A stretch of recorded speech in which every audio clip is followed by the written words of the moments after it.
Сайн уу бяцхан найз минь.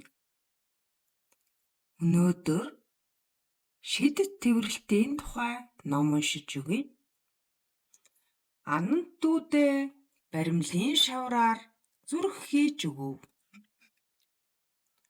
Дүүн хийж өгсөн зүрхийг нь базаж орхижээ.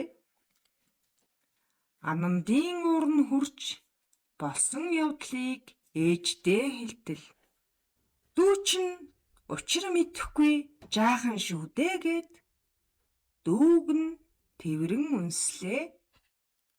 Ананд ээж дүү хоёртоо маш их гомдон өрөө рүүгээ явав. Гэвч өрөө нь тас харанхуй байлаа. Гэрлээ асаах гэтэл Анандын гар нь унтраалахт хүрсэнгүй. Айхтаа бушуухан л дүүгээ дуудлаа.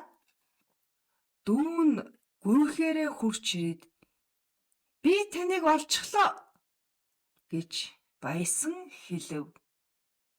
Дүүдээ тэврүүлсэн Анандын уур, гомдол, айдас нь хаашаа ч юм бэ алга болсон байлаа. Түүнд дүүгийнх нь тэврэлт бүхнээс шидтэй санагджээ. Тэгээд Ананд дүүгээ бүрч чанга тэвэрлээ.